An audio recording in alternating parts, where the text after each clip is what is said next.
host, Drake Toll. And welcome into the Petty Clinic Low T Bears Den. I'm Drake Toll coming at you from 101 Elm today, May 13th, baby. Jersey Day Thursday, rounding out the show today, your 1:30 hour. I tell you what, big weekend coming up in Baylor Athletics. You got the tennis team. They're down in Orlando, Florida, competing in the final 16, Sweet 16 of the NCAA Championship.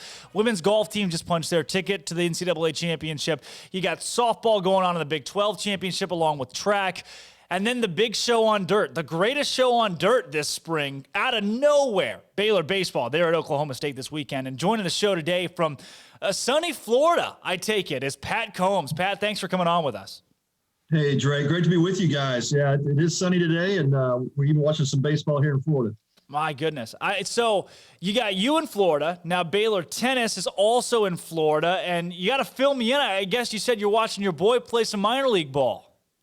Yeah, my youngest son, Casey, is a catcher in the Marlins organization, so he's playing here A-ball with the Jupiter Hammerheads. So we're here in Jupiter, Florida, enjoying the time and getting to spend some time with Casey. I love it. I love it. Pat, you got to fill me in. Baylor baseball this season. We've been talking about it all day today. Projected 8th in the Big 12 coming into the year, and out of nowhere, they're now vying for a top 3 spot in the conference, knocked off Tech on the road, 4 straight conference wins, series wins. Where did this Baylor baseball team come from? Well, I think that's the $1 million question, right? It's, but I'll tell you that there are some answers to that question. And I think, first of all, it lies in the coaching staff. You've got Steve Rodriguez, who obviously came over from Pepperdine 6 years ago, brought his pitching coach, John Strauss, with him. Mike Taylor, who was a local hire. Mike and I, in fact, go way back. We played high school summer league ball together. So I've known Mike forever, one of the best recruiters in college baseball. But it goes, I think, starts with the coaching staff, just the incredible job that they've done. They, Drake, are great developers of talent. They don't get the 5- and 4-star guys. They're kind of like a lot like Scott Drew. He'll take the grinders and the gritty player that wants to learn, get better, and grow, and they develop these guys. So it starts with them. And I think the talent was, I think, underrated coming in. You had a pretty young squad that was that Steve Rodriguez has put together, where you look at that lineup, there's 5 freshmen that typically start on the weekends, and that's almost unheard of in any Power 5 conference. So I think the coaches were looking at that at the beginning of the season, where Baylor got that number 8th rank in the Big 12, was this is a young team. It's an inexperienced team. Usually older teams in baseball win. So I think it's a blend of that youth, but the couple of returning key players, Andy Thomas is all world in my book, Drake. He's one of the best college baseball players that I've ever seen. And that includes Shea Langoliers, Davis Wenzel.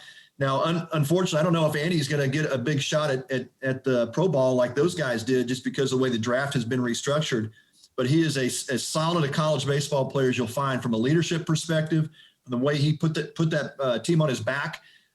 His offense obviously has been off the charts the last few weeks. So Andy, Jared McKenzie, you look down the lineup, there's a couple of veterans like Davion Downey that have really nurtured and grown, helped this young team grow up pretty quickly.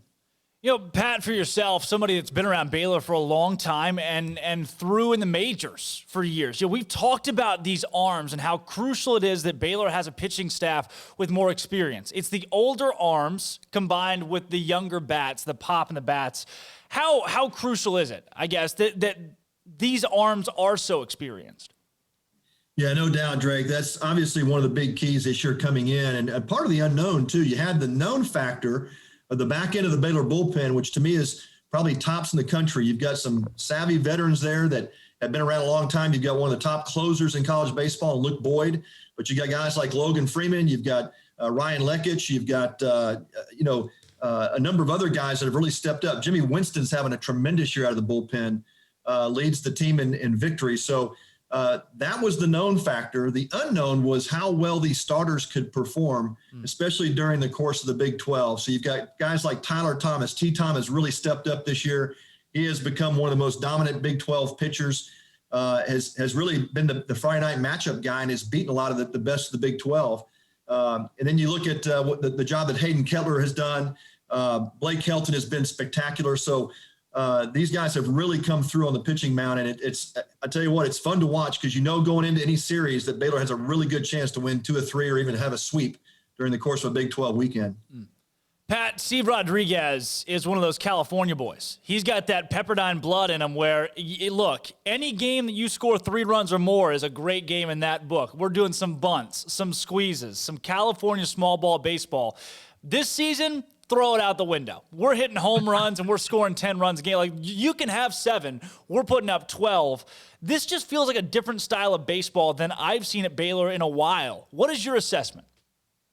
Yeah, it really is, Drake. And I will tell you that historically has been what Steve has done. He knows how to put runners in motion. He loves to do hit and runs. You know, he'll bunt with the best of them. But yeah, it's a different squad this year. They are launching baseballs, and we saw it this past weekend against K-State. Man, these guys just went off. It's really quite remarkable. You know, usually you have 1 or 2 guys in a lineup that you count on as kind of your power sources. And Baylor up and down the lineup, minus maybe a couple of guys at the bottom of the order.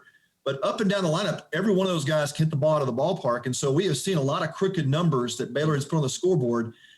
This weekend was, I think, a great example of that. You know, we come out and score 12 runs on Friday night. They scored 23 on Sunday, set all kinds of records in that blowout, went over K-State. But the long ball has worked. And so Steve, I think as great coaches do, they acclimate to the lineup that they've got. And he has definitely done that. You still see him kind of put some runners in motion, try to put some pressure on defenses. But he is really intent with letting his guys get on base and letting some of this power show through. And you're seeing 2, 3-run homers on a regular basis out of this club. You know, Pat, one of the things that I think is lost on a lot of folks, and we don't talk about it enough on this show when we reference Baylor baseball, you look at the bats that are solid. You look at the arms that are solid right now.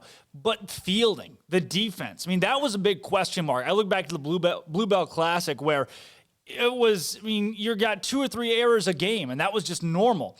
You see the switch between shortstop and second base and a couple other pieces that are moved here and there. And now the defense just seems like it is locked down too. Great point, Drake. And it really has. The defense has been spectacular. There was a key move made, I want to say it was right after the Texas series, where Steve flipped Jack Pineda, who was the starting second baseman to start the season, and Trey Richardson, the shortstop, the freshman that came in from Kingwood. When he flipped those 2 guys on the infield and moved Pineda to shortstop, Richardson over to second, it totally changed the dynamic of this defense. And it's really hard to believe when you look back on it that was a key turning point in the season. But Steve said the same thing. He said, look, I just wasn't getting as much production. It didn't feel right. Of course, Steve, a former infielder that played, minor league ball, played a number of years professionally, he understands that part of the game. And when he made that switch, it was huge for the defense. Then he also made another little switch at the top of the lineup. He took Jared McKenzie out of the leadoff spot and put Pineda there, moved McKenzie to the number 2 hole. McKenzie has benefited from that, but Pineda sure has as well. His average has come up probably 60, 70 points since that switch was made. So it takes great, minds and great baseball feel.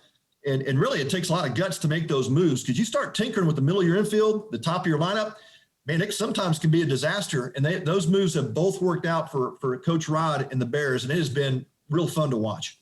Pat, rolling into the weekend series against Oklahoma State, I mean, these are 2 teams that are on the opposite end of the spectrum. OSU started the season with hosting aspirations, top 15, top 20 team most of the year. Now they've gone cold, and Baylor is maybe the hottest, one of the hottest teams in the entire Big 12. What's the dynamic that we're going to see in Stillwater going into this weekend from your assessment?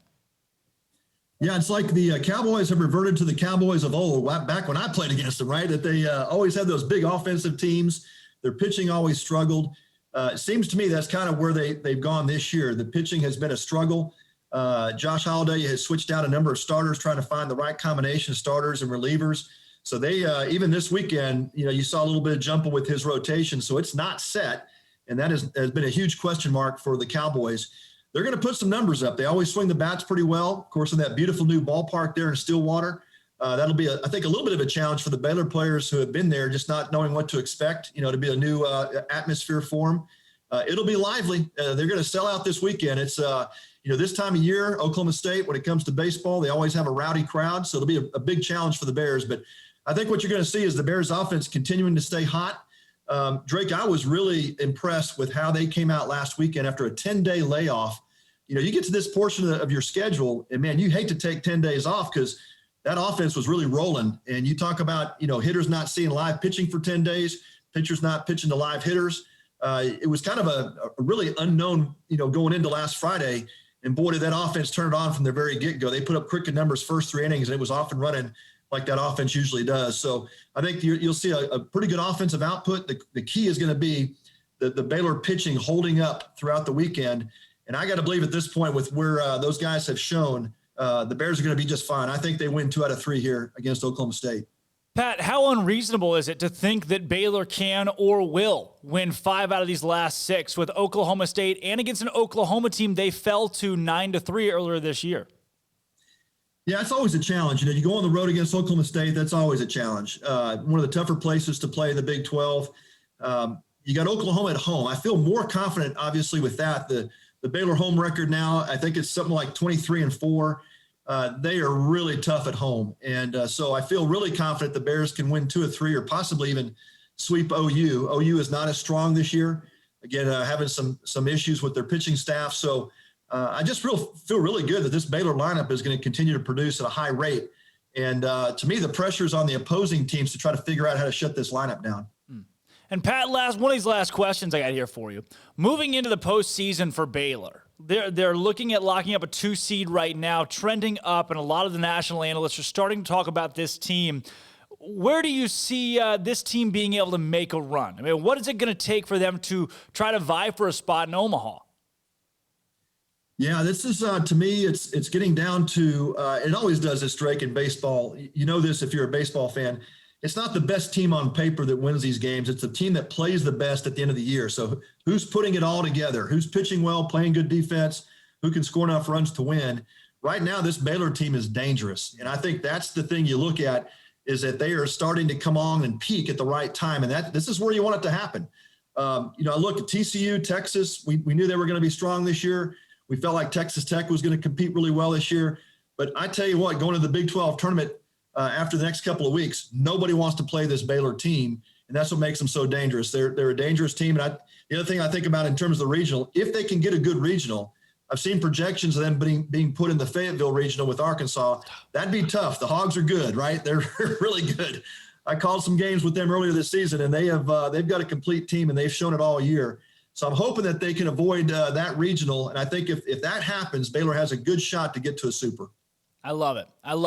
Last question for you here, Pat. The number of the week this week has been 17. 53 minutes, 17 runs in 1/2 inning. I mean, is that one of the crazier things that you've seen in the game of baseball over the years? Drake, I've been involved in baseball since, let's call it 45 years now. I have never seen that happen. And, 13 runs without Kansas State recording an out. I mean, that's unheard of. This is Division I Power 5 baseball. That doesn't happen. So it was really fun to watch. It was a historical moment. And of course, the Baylor players always handle things with grace. You don't go up there and try to make outs. You're just playing the game. But at some point we were thinking, gosh, this inning has to end at some point today, right? Yeah, but 17 runs later, 9 hits, 6 walks, a hit batter, a batter that reached base after he struck out. I mean, everything happened that inning. It could happen offensively for the Bears, but that's the type of team they have. They just they know how to play the game. They have very professional, mature at bats, and that's what you love about this team. To beat this team, you got to have probably a really strong left-hander that can dominate a left-handed lineup. And I don't see any right-hander shutting this lineup down. So it's a lineup built to win. Well, hopefully they carry that momentum, all those runs. Maybe they saved a couple for Stillwater this weekend. They're going to need them against Oklahoma State. Pat, we do our Bear Games question of the day every day on the show for our callers and guests. Monday, based off that 17-run inning, Monday we were asking folks, what's the worst, most demoralizing team loss that you've been on the losing end of? And then Tuesday, what's the biggest blowout win you've been a part of? Wednesday, we talked about your best individual feat as an athlete. And today, well, you got stuck on the day where we're asking folks their worst ever individual performance in a game as an athlete. Pat, what are you going with? Well, I've got a really bad memory. I pitched in St. Louis in Busch Stadium. It was a Sunday afternoon game, but I was coming back from injury and was trying to pitch hurt. I didn't make it out of the first inning. It was the only professional start that I didn't make it out of the first inning, and my elbow was just killing me, but it was just one of those deals. I probably shouldn't have done it, but I tried to get through it, and it didn't work. So that was my worst start. 1991 Busch Stadium. Couldn't give you the exact date, but it was against the Cardinals, and it was a disaster. Oh, lock it in. You said you had a bad memory, and then you named the season and where you were. So at least we locked those two in. Hey, Pat, thanks so much for joining the show today, giving us more perspective on Baylor baseball. It's a pleasure getting your thoughts on this team that's had such a great run already. Anytime, Drake. Hey, let's do it again after they get through the winning the Big 12 tournament. We'll talk about that. Let's do it again after they win it all in Omaha. What do you say? Let's do that, too. I love it. Pat, thanks again. That was Pat Combs, Baylor Baseball. ESPN Plus does color for those games and covers this team closer than most. I'm Drake.